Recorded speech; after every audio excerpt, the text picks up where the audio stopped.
1972년 그 당시 베트남 전쟁에서는 사격 중지를 의미하는 깃발이 총부리 위에서 물결을 쳤다.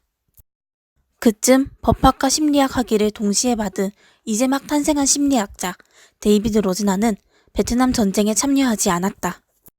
그의 한 동료에 따르면 그는 얼마나 많은 사람들이 징병을 피하기 위해 정신병 행세를 했는지 관찰했다고 한다. 이것 좀 보게나. 베트남 참전 당시 정신병 판정을 받고 병역 면제를 받은 사람들 중에 대다수가 가짜였네. 그렇다면 진짜가 아니란 말이네? 그렇지. 어떤 증상들은 거짓으로 꾸며내기 상당히 쉬웠다고 한다. 그렇다면 그것은 정확히 얼마나 쉬웠을까? 모험을 사랑한 로즈나는 무언가를 시도하기로 결심했다. 그 당시 로제나는 징병을 피하기 위해 얼마나 많은 사람들이 정신병 행세를 했는지 관찰을 하고 있었어요. 그는 충동적으로 8명의 친구들을 불러 모아 말했다. 다음 달에 바쁘니? 가짜로 정신병원에 들어가 어떤 일이 벌어지는지 보지 않을래? 우리가 제정신인지 아닌지 알아내는가 보자고. 8명은 위험한 사기극에 동참할 시간을 내겠다고 동의했다. 물론 로제난도 함께였다. 당시 가짜 정신병 행세를 했던 저명한 심리학자 마틴 셀리그먼은 이렇게 이야기한다. 데이비드가 전화를 걸어 다음 달에 바쁘냐고 물었습니다. 물론 저는 바쁘다고 했죠. 하지만 통화가 끝날 때쯤 저는 웃으며 받아들일 수밖에 없었죠. 전 로제난을 위해 한 달을 통째로 바쳤어요. 실험 기간이 한 달이나 되었거든요.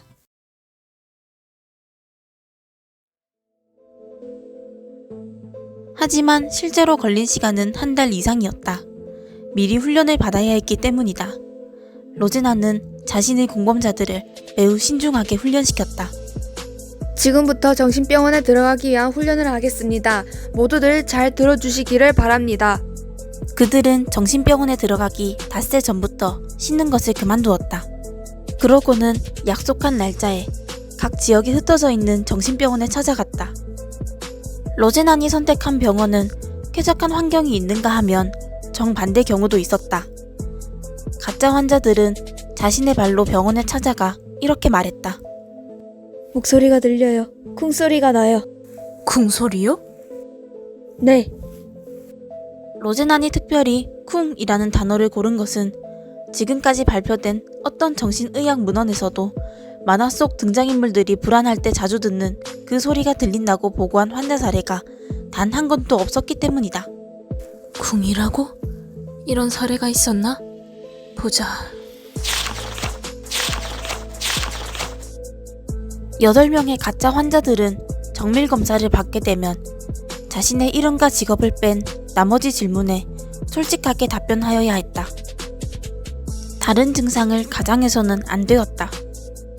그들은 일단 병원에 입원하고 나면 목소리가 전혀 들리지 않으며 기분이 좋다고 이야기해야 했다. 로제나는 공범자들에게 진정제를 삼키지 않고 혀 밑에 감추어 두었다가 화장실 변기에 뱉는 방법을 가르쳐 주었다. 약을 제대로 뱉어내기까지 상당한 시간이 걸렸어요. 그리고 전 불안했죠. 그들이 약을 먹으라고 강요하면 혹시라도 삼키게 될까봐 그랬던 거죠. 가짜 환자들은 며칠 동안 연습을 했다. 잘 씻지 않아서 몸에서 악취가 났다. 또한 약을 몰래 뱉는 법을 터득했다. 접수처에 도착한 그는 작은 흰 방으로 안내되었다. 한 정신과 의사가 물었다. 무슨 일이신가요? 목소리가 들립니다. 그 목소리가 뭐라고 합니까? 쿵이라고요. 쿵이요? 지금 쿵이라고 했습니까? 네, 쿵이요. 아무래도 정신병 조기 증상이 있다고 사료되는군요. 병원에서 생활하면서 치료하는 것으로 하죠. 의사는 로제난이 정신병이 있다고 판정을 내렸다. 또한 다른 가짜 환자들도 비슷한 증상을 흉내내고 정신병원에 입원 진단을 받아냈다. 로제난과 그의 공범자들은 정신치료를 받았다. 그리고 그들이 평범한 일상의 기쁨과 만족과 좌절감에 대해 털어놓았을 때 그들의 과거가 앞서 내려진 진단에 맞게 변형되었음을 전원이 발견했다. 여기서 우리가 기억해야 할 것이 있다. 아무도 쿵소리가 들린다는 것 말고는 자신에 관한 사실을 날조하지 않았다는 것이다. 이상한 일은 다른 진짜 환자들이 로제난이 정상임을 알고 있는 것처럼 보였는데도 불구하고 의사들은 알아채지 못했다는 것이다. 다른 지역의 정신병원에 입원한 진짜 환자들도 의사보다 가짜 환자들을 더 알아보는 비슷한 경험이 있었다. 당신은 미치지 않았어요. 아마 교수 아니면 기자일 거예요. 당신은 지금 병원을 조사하고 있군요. 그는 어느 날 갑자기 아무런 근거도 없이 퇴원 조치를 받았다. 그는 이 나라의 얼마나 많은 병원들에서 수많은 사람들이 자신처럼 오진을 받고 물약을 투여받으며 자신의 의지와 무관하게 수용되는지 궁금했다.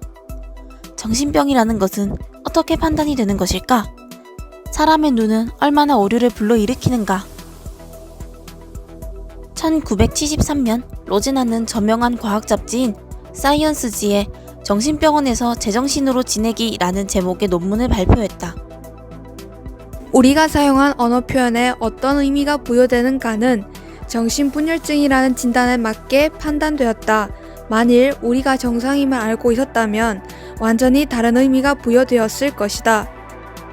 그는 논문을 통해 한 인간의 정신진단은 그 사람의 내면에서 내려지는 것이 아니라 맥락 속에서 내려지며 그런 진단이 엄청난 실수를 초래할 수 있으므로 어떤 진단도 크게 신뢰할 수 없다고 주장했다. 로제난의 주장에 정신의학계는 발칵 뒤집혔다.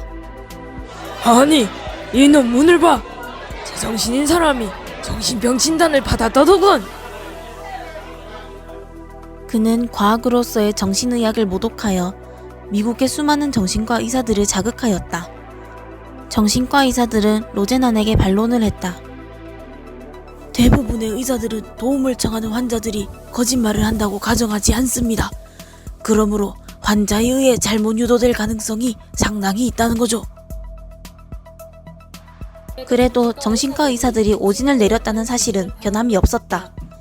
그래서 정신과 의사들 중 한 명이 데이비드에게 제안을 했다. 좋습니다. 우리가 진단을 제대로 못한다고요? 그렇다면 한번 해봅시다. 앞으로 석 달 동안 가짜 환자들을 우리 병원에 보내시오. 우리가 한번 가짜 환자를 찾아내 볼 테니 자, 어서요. 좋습니다. 우리 쪽에서 가짜 환자들을 보내보지요.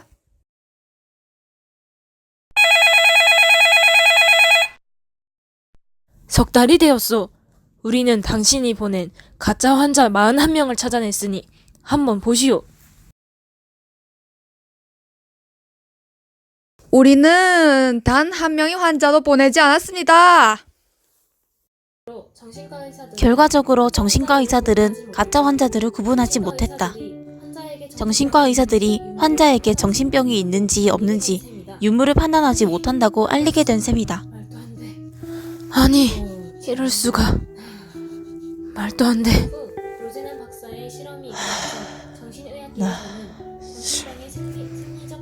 그 후 로제난 박사의 실험이 있고 나서 정신의학계에서는 정신병의 생리적 근원을 알아내기 위해 노력했다. 하지만 성공하지 못했다. 1980년에는 우울증 환자의 소변에서 어떤 신진대사 물질을 분리시키는 메타손 억제 검사라는 유망한 새 우울증 검사가 있었다. 하지만 이것도 역사에서 잊혀졌다. 그 후 정신의학자들은 다른 진단 검사를 개발하기 위해 노력하였으나 성공하지 못했다. 최근에는 에모리 대학의 찰스 네메로프가 연구를 통해 우울증 환자 뇌 속 해마가 일반인에 비해 약 15% 정도 작고 어미를 잃은 쥐에게서 스트레스 신경 전달 물질의 잉여 현상이 나타난다는 것을 밝혀 정신의학 분야를 한 단계 더 진보시켰다. 이러한 발견은 흥미진진했지만 그것과 인과관계인지 상관관계인지는 분명하지 않다.